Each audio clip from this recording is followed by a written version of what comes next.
大家好，我是司建国. I'm in Gansu province in Dunhuang, and everyone, if you have the opportunity, should definitely come here.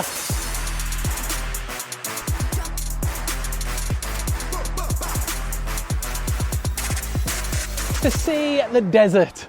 Well, not just to see the desert, see what's in the desert. Because in the Gobi Desert, nearby Dunhuang, are some of the world's most amazing historical relics and some of the world's most amazing natural sights. For instance, Moguicheng, the ghost city. There's actually no ghost here. It's actually called Yadang Gongyuan, or the Yadang National Geopark. It's a vast expanse of land where the rocks have been eroded by wind over millions and millions of years. So why is it called Moguicheng? Well, that's because of the noise that the wind makes as it howls and rushes through the rock formations. But it's not very windy today, so probably won't hear any ghostly noises.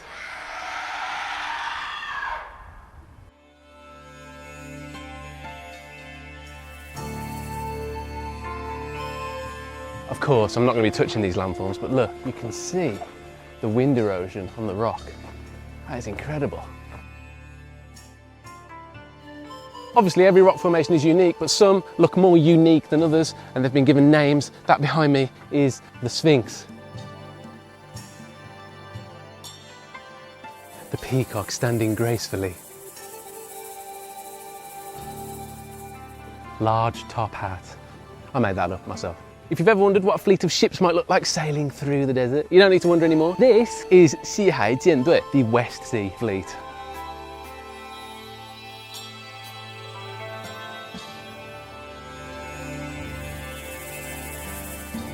Just imagine, this was once all underwater millions of years ago.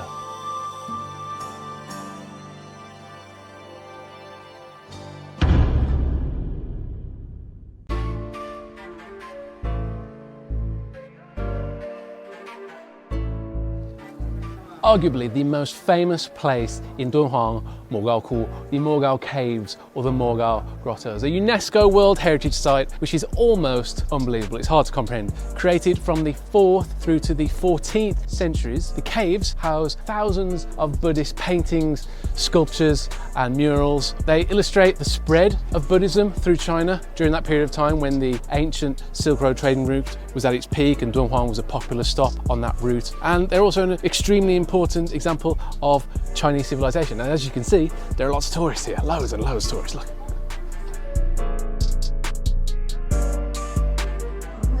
And of course, I'm a tourist too.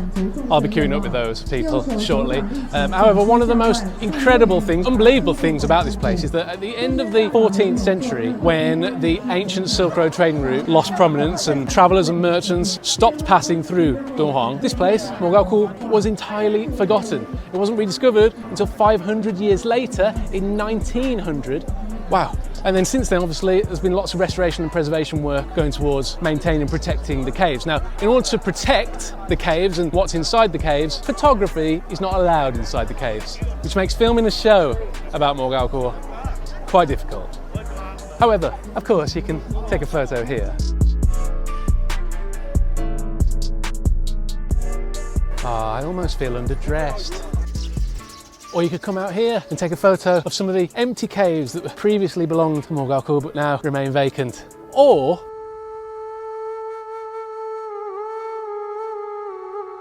right next to Mogaoku are a series of perfectly lit recreations of the caves. No doubt recreated using digitization methods and clay molding and other methods that I don't understand. But it's absolutely beautiful because you can now really appreciate all the colours of the murals.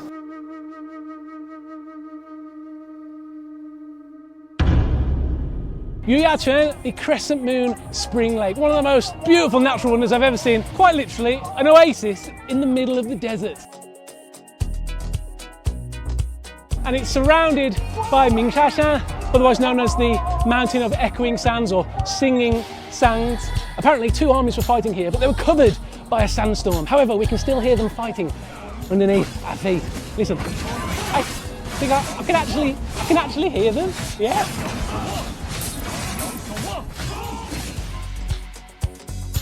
And you can also watch a performance under the stars. This is 万人星空演唱会, the 10,000 people Starry Sky concert. All these people here at Mingshan are going to watch a concert under the stars in front of Yuyachen. However, there's no famous singers, no famous performers. The singers are us, but I don't know any of the words. But, hopefully everyone else does. I'm pretty sure they do.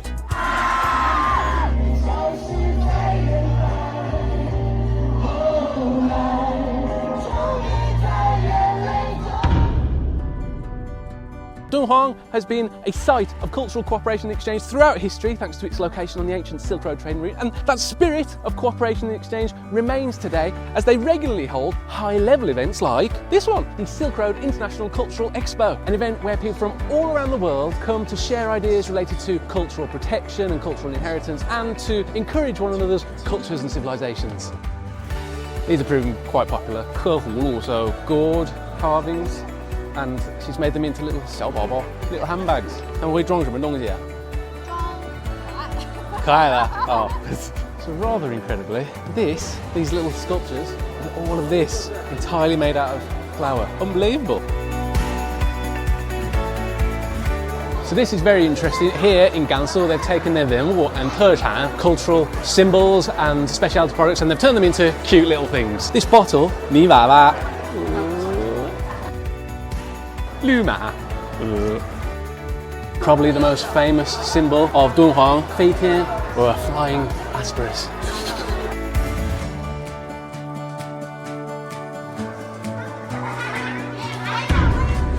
You can also find extremely significant historical sites that were once part of the Silk Road trading route and part of Great Wall of China. This is Yangwang, the ruins of Yangwang, one of two important western passes along the Great Wall. Yangwang was built around 120 BC, operated originally as a military garrison, but during the height of trade along the Silk Road trading route, Yangwang became China's first customs centre. First one ever, so nothing to declare, queue up over there. I don't think that's how it worked. And it is ridiculously beautiful around here. Got the desert in front of me, and snow-capped mountains in the distance. That's Paradisha.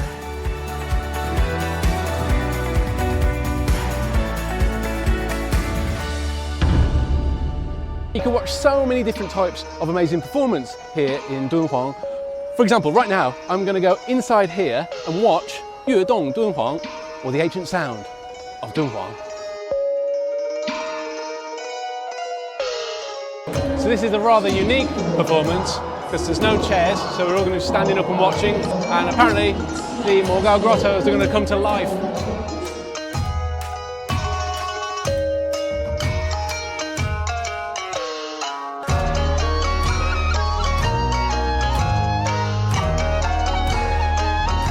Oh, this is so cool. Although there's a lot of people, but very, very cool.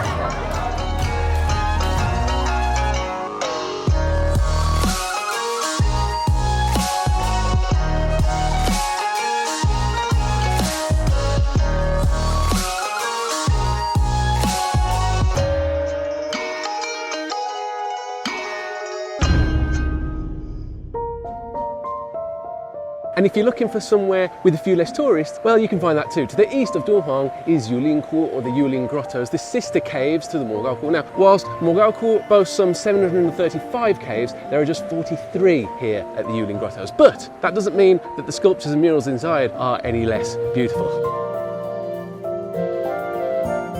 And it's here at the Yulin Grottos that you can find the first ever depiction of Sun Wukong, the Monkey King, in case number 2 and number 3. The murals dating back to the 12th or 13th century, thereabouts, painted hundreds of years before Xiuji or Journey to the West was ever written. So what you actually see is the monk Xuan Zhang and his travelling acquaintance Houren Shipantuo, otherwise known to you and me as Sun Wukong, the Monkey King. Can't go in and film. I've been inside, I've seen it, it's incredible, but I can't film it, so unfortunately you're not going to see the Monkey King today. Sorry about that.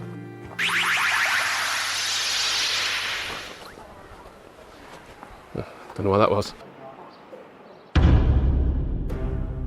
Oh my God. You can also come and see the unbelievable.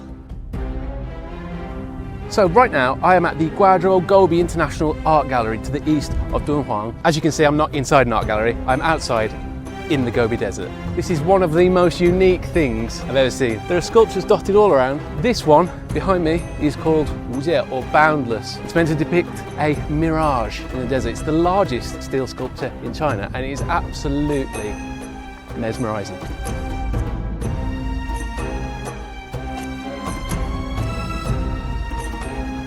This one is called the Wind Talker.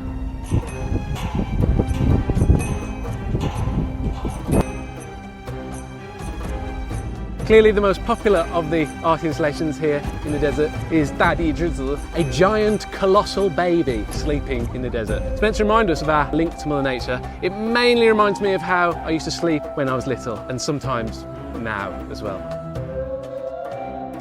Yeah, just like that. So if you want to get a taste of Silk Road culture, see some of the world's most amazing historical and cultural relics, watch beautiful performances, see beautiful desert scenery, or see the unbelievable, then I highly recommend a trip to Gansu province, Dunhuang and the surrounding Gobi Desert. It is absolutely amazing. What do you think? Would you like to visit? Let me know in the comment section down below. And if you like this video, hit that like button, and I'll see you again for more soon. Bye!